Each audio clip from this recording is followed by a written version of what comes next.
Hello friends, welcome to the unit learning centre of school. आज हम class 10th का chapter 1 science में मतलब हम केमिस्ट्री पढ़ रहे थे। उसमें chemical reactions and chemical equations को हमने देखा था। केमिकल रिएक्शंस किसे कहते हैं उसको हमने देखा, केमिकल इक्वेशंस किसे कहते हैं हमने उसको भी देखा, और हमने फिर ये देखा किसे रिएक्टेंट कहते हैं, किसे प्रोडक्ट कहते हैं। हमने ये दोनों बातें डिस्कस की थी। हमने ये भी देखा था एक रिएक्टेंट एक प्रोडक्ट में कैसे चेंज होता है। आइए हल्का सा रिवीजन कर लेते हैं। और फिर आज ये वीडियो बहुत थोड़ी सी छोटी है पिछली वीडियो के मुकाबले। कुछ क्वेश्चंस हैं आपके सामने, मैं कुछ एग्जांपल समझा दूंगा, बाकी को आपको घर से करके लाने हैं और मतलब जो आप कर लेना, फिर मैं नेक्स्ट वीडियो में इन सबके सॉल्यूशन प्रोवाइड करा दूंगा। ठीक है, तो आइए आगे बढ़ते हैं। हम जो पढ़ने वाले हैं वो पढ़ने वाले हैं आज हम पहले थोड़ा सा पिछली क्लास का एक बार रिवीजन। ठीक है, हमने कहा था इसे इधर जो होगा उसे रिएक्टेंट, इसे कहेंगे हम प्रोडक्ट। हमने कुछ ऐसा पढ़ा था। ठीक है, फिर मैंने ये कहा था जो रिएक्टेंट है, यानी ये रिएक्टेंट है, आगे लिखा है ये रिएक्टेंट प्रोडक्ट में चेंज होता है। मैंने कहा था ये रिएक्टेंट प्रोडक्ट में जब भी चेंज होगा जब बनने वाला प्रोडक्ट क्या होगा, स्टेबल होगा। हमेशा स्टेबल प्रोडक्ट ही बनता है, एक रिएक्टेंट से एक प्रोडक्ट हमेशा स्टेबल ही बनता है। ऐसी बात हमने कर ली थी। फिर मैंने ये भी कहा था जो बनने वाला प्रोडक्ट है वो एक एटम्स की अरेंजमेंट से बनता है। एटम की अरेंजमेंट से उनकी अरेंजमेंट चेंज होती है, मतलब उनकी कुछ अरेंजमेंट चेंज रहेगी। हमने इसका कुछ एग्जांपल भी लिया था कि आप जैसे बड़ी क्लास में जाते हैं, आगे की तरफ पढ़ते हैं, तो आपके अरेंजमेंट मतलब आपका फ्रेंड सर्कल जो पहले था, जरूरी नहीं है वही फ्रेंड सर्कल अब आपका रहेगा। बनने वाला फ्रेंड सर्कल पहले वाले साल होगा और वो स्टेबल भी होगा। तो हमने ये बातें भी यहाँ चर्चा की थी कि बनने वाला प्रोडक्ट भी स्टेबल होगा। ठीक है, क्योंकि उनकी अरेंजमेंट स्टेबल होगी। तो हमने कहा था ये प्रोडक्ट रिएक्टेंट से प्रोडक्ट। ठीक है, आगे बढ़ते हैं, सीधा अपने टॉपिक पे आते हैं। छोटा सा ही टॉपिक है, 10 मिनट की मुश्किल से मुश्किल वीडियो होगी। अब हम पढ़ते हैं balance chemical equation. Balance chemical equation से जानने से पहले हम एक कुछ फेजेस को समझ लेते हैं। ठीक है, जो अक्सर इनके साथ नोटेशन में लिखी जाती है। आज मैंने यहाँ लिखी नहीं है क्योंकि आज हम सिर्फ बैलेंसिंग की बात करेंगे, लेकिन फिर भी मैं उसको समझा देता हूं। ठीक है, उसको समझा देता हूं जिससे तुम्हें आसानी हो कि हाँ भाई ये सॉलिड क्या है, ये लिक्विड क्या है, ये एक्वस क्या है। ये टर्म थोड़ी सी क्लियर कर देता हूं जो अक्सर आपको बुक में लिखी हुई देखने को मिलेगी इनके साथ साथ। ठीक है, अब आगे बढ़ते हैं। तो एस लिखा हुआ मिलता है, ऐसी कुछ नोटेशन मिलती है। इस एस से जो मतलब है, उम्मीद करता हूं दिख रहा होगा, इस एस से जो मतलब है वो होता है सॉलिड। फिर इस एल से जो मतलब है इसका मतलब होता है लिक्विड। ये जो गैस है इसका मतलब है गैस, जी से मतलब गैस। आपको पता ही होगा हिंदी में ठोस, द्रव, गैस। एक छोटा सा एक जो टर्म है उसको समझा देता हूं, एक्यू यानी कि एक्वस। अब एक्वस क्या होता है ये थोड़ा सा समझ लेते हैं, ये शायद आपको ना पता हो। तो कुछ भी चीज को जब हम पानी में डिसॉल्व करते हैं, वाटर में कुछ भी सब्सटेंस को जब वाटर में डिसॉल्व करते हैं तो उसको हम एक्वस बोलते हैं। ठीक है, ये होता है एक्वस ये। ठीक है, इसे हम एक्वस बोलते हैं। कुछ भी चीजें हम वाटर को में डिसॉल्व करेंगे, अगर वाटर में हम कुछ भी चीज डिसॉल्व करते हैं तो वो हमारी एक्वस होती है। जैसे मैंने अगर मान के चलो चूना लिया, चूने को पानी में डिसॉल्व कर दिया, मतलब कैल्शियम ऑक्साइड की बात करते हैं। ठीक है, क्विकलाइम जैसे बोला था हमने। ठीक है, क्विकलाइम को जब हम वाटर में डिसॉल्व करेंगे तो एक स्लेट ग्लाइम यानी कैल्शियम हाइड्रोक्साइड बनता है, वो एक्वस सॉल्यूशन बनता है एक तरह से। ठीक है, यानी जब AQ लिखा होगा वहां पे मतलब वो चीज पानी में डिसॉल्व हुई है। ठीक है, उसमें वाटर के मॉलिक्यूल्स भी हैं और वो सब्सटेंस भी है। ठीक है, इस तरह की बातें हैं। पानी में कोई भी चीज डिसॉल्व होती है तो उससे जो सॉल्यूशन बनता है उसको हम एक्वस सॉल्यूशन कहते हैं। ठीक है, नहीं आया समझ में? थोड़ा सा दूध लिया आपने, दूध भी एक एक्वस सॉल्यूशन है क्योंकि उसमें वाटर भी होता है। ठीक है, और समझ ले थोड़ा सा और। ठीक है, मान के चलो मैंने आपको जो दिए कुछ क्रिस्टल दिए, मान चलो मैंने कॉपर सल्फेट के क्रिस्टल दिए। क्रिस्टल होते हैं मतलब ऐसे चीनी की तरह। और भी समझते हैं क्रिस्टल भी थोड़ा सा सुनो, जो दाने दाने से देखे नमक, नमक तो समझते होगे ना। वो इतने बड़े बड़े गांव में अगर आप रहे हो तो गांव में कभी रहे नहीं हो तो गए तो हो गए, तो वहां पे देखा होगा नमक इतने बड़े बड़े होते हैं, है ना। इतने बड़े बड़े नमक है, छोटे छोटे बड़े बड़े। ठीक है, पत्थर टाइप से छोटे छोटे पत्थर टाइप के नमक से होते हैं, उसको क्रिस्टल बोलते हैं। हिंदी में रवे क्रिस्टल बोलते हैं। जब उन क्रिस्टल को आप वाटर में डालोगे, पानी में डाल दिया आपने, अब जो आपने बोला आपको इतना शायद पता होगा कि जो नमक होता है उसमें NaCl होता है यानी सोडियम क्लोराइड। अब आपने उसको पानी में डाल दिया, अब वो पानी में घुल गया ना, तो इससे जो बनने वाला सॉल्यूशन है वो क्या है, एक्वस सोडियम क्लोराइड। ठीक है, एक्वस सोडियम क्लोराइड। फिर और भी पोटेशियम क्लोराइड है, उसको पानी में डाला तो उससे क्या बना, पोटेशियम क्लोराइड। फिर और भी लिया हमने, ऐसे बहुत सारी चीज, जो भी चीज हम पानी में डिसॉल्व करते हैं तो उससे क्या बनता है, एक्वस सॉल्यूशन बनता है। क्या बनता है, एक्वस सॉल्यूशन बनता है। तो अभी अरे चीनी भी डालते हैं तो चीनी का क्या बना है, एक्वस सॉल्यूशन ही तो है। ठीक है, इस तरह की चीजें आपको समझ में आ जाएंगी, आगे काफी हद तक आई होगी। अब बैलेंस केमिकल इक्वेशन पढ़ते हैं कि ये क्या है? किसका नाम लिख दिया तुमने, बैलेंस केमिकल इक्वेशन? हाँ, हमें तो इतना समझ में आता भैया, तुमने लिखा ये सॉलिड, हाँ तुमने लिखा गैस, तुमने लिखा लिक्विड, तुमने लिखा लिक्विड, ठीक है समझ में आ गई ये बात। तुमने बोला ये रिएक्टेंट, हमने मान लिया, तुमने बोला ये प्रोडक्ट, हमने मान लिया। अब ये क्या है भाई बैलेंस, तो मैं को समझाता हूँ, थोड़ा सा ध्यान रखना। मैंने बोला इधर बनने वाला रिएक्टेंट है, इधर बनने वाला प्रोडक्ट है, तो घबराने की जरूरत नहीं है, दिल पे पत्थर रखने वाली ऐसी भी बात नहीं, समझो जरा ध्यान से। एक लॉ था, ठीक है, तो उस लॉ के अकॉर्डिंग हम जो पढ़ते हैं वो रहता है, जो chemical equation, balancing chemical equation है उसी लॉ के ऊपर बेस्ड है। ठीक है, दिस इज बेस्ड ऑन, यहां पे लिखते हैं based on law of conservation of mass. क्या? कंजर्वेशन ऑफ मास है भाई, कंजर्वेशन नहीं है, कंजर्वेशन। ठीक है, वो इंग्लिश की अपनी अपनी प्रोनाउंसिएशन है। ठीक है, तो based on law of conservation of मास। अब ये क्या होता है? ठीक है, तो इसमें क्या है कि देखो मास ना तो है, मतलब mass can neither be created nor be destroyed, but it can be change into the one form to the another form. तो ये वही है कि मास को ना तो आपने बनाया ना तो है, ये जो मास है ना, overall mass in the reactant always equal, मतलब जितना रिएक्टेंट का उतना प्रोडक्ट का होता है, ये है based on law of conservation. तो law in a chemical reaction, mass of the reactant is always equal to the mass of the product.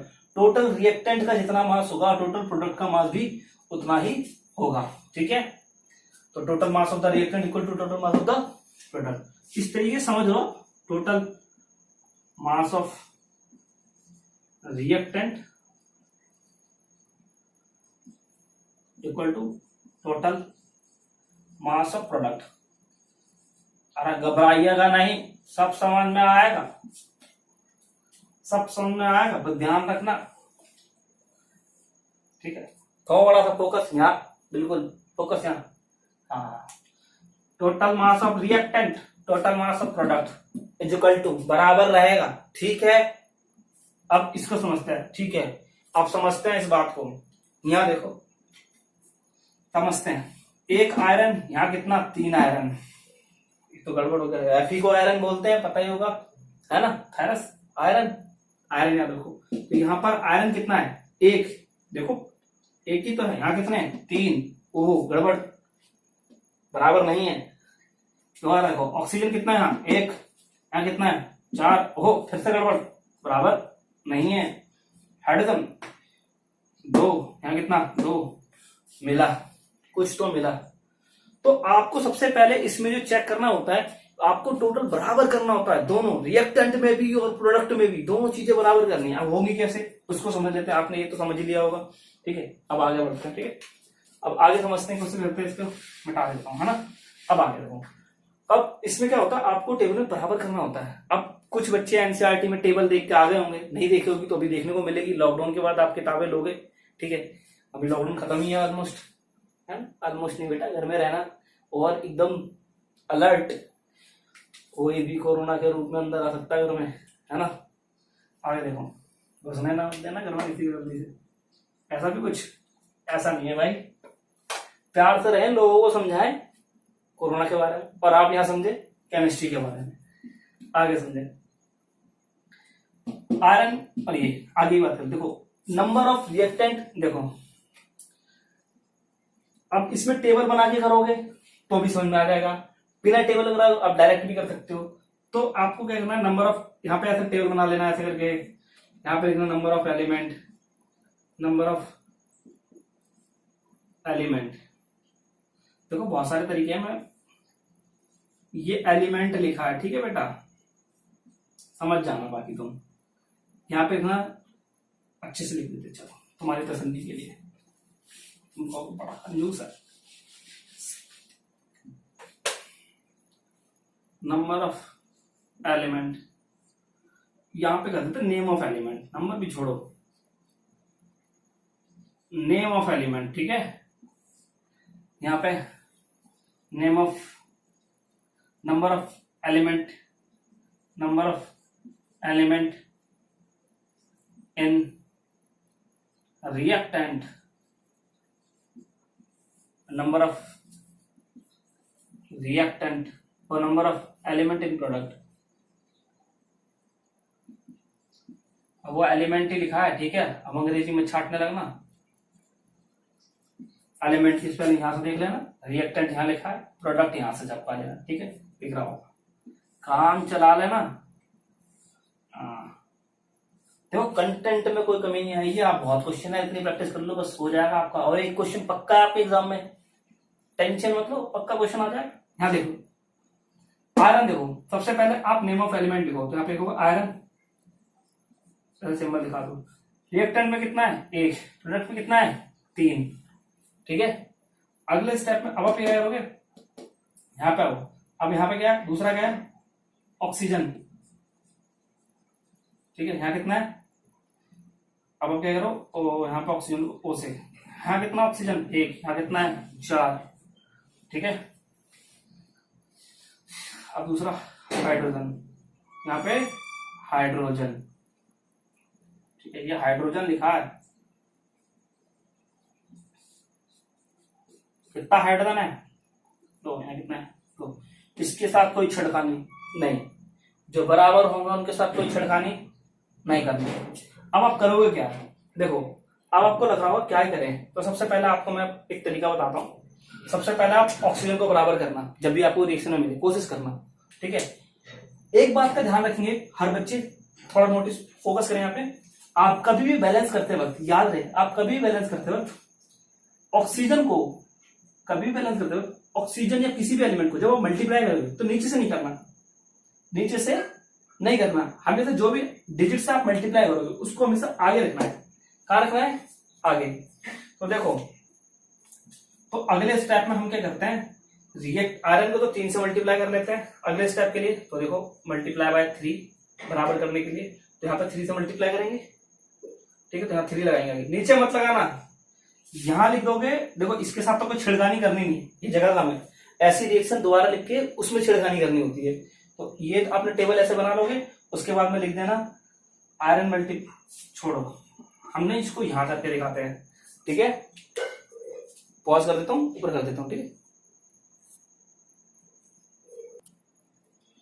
आ जाओ शुरुआत करते हैं, है ना। तो आप सबसे पहले ये लिखेंगे Fe प्लस H2O, ठीक है, इनटू ये, फिर FeO4 प्लस H2।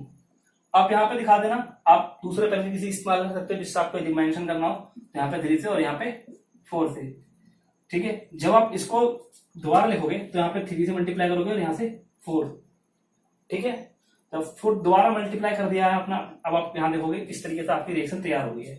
आप याद रहे कभी भी इसे 3 से मल्टीप्लाई करो तो आपको कभी भी कुछ भी यहाँ नहीं लगाना है, अगर यहाँ लगा दोगे तो गलत हो जाएगा, आपको आगे आगे लगाना है, ठीक है। यहाँ नहीं लगाना, आगे लगाना, आगे, ये सही है, ठीक है। अब देखो, हाँ भाई, अब आपको दोबारा ऐसी टेबल बनानी है, ये सारी चीज दोबारा लिखनी है। मैं सीधा एक छोटी सी शॉर्ट टेबल बना रहा हूँ, ठीक है। मैं सीधा आपको ये ऊपर की चीजें वही दोबारा लिखनी है, बस यहाँ पे मैं क्या कर रहा हूँ, यहाँ पे आयरन, आपको यही सब चीजें दोबारा लिखनी है टेबल बना के, आयरन, यहाँ ऑक्सीजन, यहाँ हाइड्रोजन। तो मैं दोबारा से ऐसे बना दे रहा हूँ, और यहाँ पे यहाँ रिएक्टेंट के लिए, यहाँ प्रोडक्ट के लिए। अब आप दोबारा चेक करिए, रिएक्टेंट में कितने आयरन 3, प्रोडक्ट में कितने आयरन 3, ऑक्सीजन कितने यहाँ पे 4, यहाँ पे कितने 4, हाइड्रोजन यहाँ कितने 4 दूनी 8। देखो नीचे 2 है और आगे 4 लगा हुआ है, 4 मॉलिक्यूल है, तो 4 2 8, तो यहाँ पे 8 हो गया। यहाँ कितना है 2, तो आपको कुछ नहीं करना है, यहाँ पे कितने से मल्टीप्लाई करना है 4 से, तो आपको यहाँ पे 4 से मल्टीप्लाई करना प्रोडक्ट में। तो याद रहे 4 से मल्टीप्लाई करते हो नीचे 4 मत कर देना, ये गलत है, ठीक है। आपको दोबारा रिएक्शन लिखनी है, सब कुछ वैसा ही, 3Fe प्लस 4H2O, ठीक है, एरो Fe3O4 प्लस 4H2। तो आपकी देखो बैलेंस रिएक्शन हो जाएगी। इसमें आपको देखने को मिलेगा कि जो जितने रिएक्टेंट थे उतने ही प्रोडक्ट है। देखो 3 आयरन इधर भी, 3 आयरन इधर भी, 4 ऑक्सीजन इधर, तो 4 ऑक्सीजन। देखो 1 ऑक्सीजन ये रहा और उसके आगे 4 लगा हुआ है, ध्यान समझो। ऑक्सीजन तो एक ही है लेकिन 4 मॉलिक्यूल, तो 4 ऑक्सीजन हो गया, 4 दूनी 8 हाइड्रोजन, 4 दूनी 8 हाइड्रोजन। अब ये बैलेंस्ड है। इसमें एक मतलब कुछ मैं ले लेता हूं कोई सी भी इक्वेशन मान, चलो मैं ये वाली लेके कर देता हूं, ठीक है। मैं ये वाले क्वेश्चन लेके कर दे रहा हूँ क्योंकि ऊपर की तो बहुत ज्यादा सिंपल हो जाएंगी। नीचे से आपको कुछ टफ करने के लिए दूंगा, बाकी के मैं सॉल्यूशंस प्रोवाइड करा दूंगा आपको नेक्स्ट वीडियो में, ठीक है। अभी मैं ये वाला क्वेश्चन और समझा देता हूँ एक बार और, ठीक है, तो उसके बाद हम आगे चलते हैं, ठीक है, आगे बढ़ते हैं। इसको मैं रब कर देता हूं। आपको ये चीज याद रखना, number of element in the reactant, number of element in the product. तुम्हें खाली सिर्फ इतना ही, बाकी पैटर्न यही रहेगा। ऐसे आपको एलिमेंट के नाम लिखना है, फिर उसके सिंबल, एलिमेंट के नाम फिर उसके सिंबल, ठीक है। बाकी मैं बताता हुआ चलूंगा अभी, ठीक है। एक बार और देखें आराम से एक एग्जांपल को, और फिर बाकी के एग्जांपल आपको सॉल्व करने हैं। ये आपको आपकी माँ की कसम है सारे सवाल करने हैं। अगर आप पढ़कर कुछ बढ़ना चाहते हैं तो भाई कर लेना, माँ की क्या ही कसम है। आजकल तो वही चल रहा है कि तुम लोग यूट्यूब पर देख रहे हो क्या है, यूट्यूबर से टिकटॉक। आ जाओ यहाँ देखो, पढ़ाई पे फोकस। आपके आइडियल भी चेंज हो चुके हैं। अब आगे देखो, अब यहाँ पे नेम ऑफ, सबसे पहले मैं फिर से वही लूंगा, नेम ऑफ, बताओ फटाफट बताओ, नेम ऑफ एलिमेंट, यहाँ एलिमेंट आ गया। नंबर ऑफ एलिमेंट कहां पर, एन, कहां पर, प्रोडक्ट। अरे भाई आ गया समझ। नंबर ऑफ एलिमेंट कहां पर, एन। तो यहाँ पर रिएक्टेंट कर लो, ठीक है। सॉरी गलत हो गया, रिएक्टेंट वैसा कुछ गलत नहीं है, आप प्रोडक्ट ध्यान का, लेकिन हमारी सहूलियत के हिसाब से ठीक है, एन प्रोडक्ट, ठीक है। अब मैं तो कर दूंगा, फिर तुम कहोगे ये क्या करवा दिया। हाँ ये बिल्कुल पहले ऐसा ढांचा तैयार हो गया, ठीक है, एकदम बढ़िया से। आगे चलो करते हैं, आगे बढ़ते हैं। देखो अब यहाँ पे सबसे पहले मैग्नीशियम, ब्रैकेट में Mg, ठीक है, ये Mg लिखा है। फिर ऑक्सीजन, फिर हाइड्रोजन, फिर क्लोरीन। हो गया, चार ही तो एलिमेंट है। देखो मैग्नीशियम, ऑक्सीजन, हाइड्रोजन यहाँ पे क्लोराइड, क्लोरीन, ठीक है। अब आगे चलते हैं। अब देखो यहाँ पे लिखो मैग्नीशियम कितना है, यहाँ पर एक ही मैग्नीशियम है, ठीक है। यहाँ पे कितना मैग्नीशियम है, एक ही मैग्नीशियम। ओह वाह क्या बात है। अब ऑक्सीजन चेक करते हैं। देखो यहाँ पे तो एक है ऑक्सीजन, लेकिन 2 से मल्टीप्लाई नीचे दिख रहा होगा, तो 2 से तो कितना हो जाएगा, ये 2, यहाँ पर 2 लेकर देना, वहां पर कितना, 1। हाइड्रोजन चेक करो यहाँ कितना है, 1, और यहाँ पे कितना है, ये देखो यहाँ पर कितना है, 2, तो यहाँ पे क्या आएगा, हाइड्रोजन आ जाएगा, तो 2 ये रहा, 1 ये रहा, तो कितना हो गया, 3, और वहां कितने हैं, 2। क्लोरीन, 1 यहाँ पर, 2 यहाँ पर, 1 यहाँ पर, 2 यहाँ पर। सबसे पहला आप पता क्या करो, देखना, अगर मैं यहाँ पे 2 से मल्टीप्लाई कर दूं, ठीक है, अगर यहाँ पे 2 से मल्टीप्लाई हो जाए तो ये 2 और 2 4, और यहाँ पे भी 2 कर दिया जाए तो हो जाएगा, यानी यहाँ पे भी 2 से मल्टीप्लाई और यहाँ पे भी 2 से मल्टीप्लाई। अब आप देखो हो गया आपका MgOH2 + 2 HCl arrow MgCl2 + 2 H2O। देखो हो गया है, आराम से आपको सबको समझ में आ जाएगा। देखो 2H2, 4 हाइड्रोजन इधर भी है तो 4 हाइड्रोजन इधर भी है। अब आप घर पे चेक करते रहना, यहाँ पे 1 क्लोरीन है, यहाँ पे सॉरी 2 क्लोरीन यहाँ, 2 क्लोरीन यहाँ पर, 1 मैग्नीशियम यहाँ, 1 मैग्नीशियम यहाँ पर, सब कुछ बैलेंस्ड है। देखो तो वीडियो यही खत्म करते हैं। आपको ये सारे क्वेश्चंस घर से करके लाने हैं, सॉल्व कर लेना, नेक्स्ट वीडियो में इसके सॉल्यूशन मिल जाएंगे आपको, मैं सारे सॉल्यूशन दे दूंगा, ठीक है। अब मतलब की बात पे आते हैं भाई, प्लीज अपने फ्रेंड सर्कल में इन वीडियोस को रोटेट कर दीजिए, चैनल को सब्सक्राइब कीजिए, ठीक है। अपने कमेंट्स को जरूर नीचे रखें, मतलब कमेंट सेक्शन में जरूर मेंशन करें क्वेश्चंस। अगर कुछ लोग अननोन है जो मेरे को नहीं जानते तो वो मेरी फेसबुक प्रोफाइल पर मिल सकते हैं, मेरे से सत्येंद्र पाल के नाम से है सकते हैं।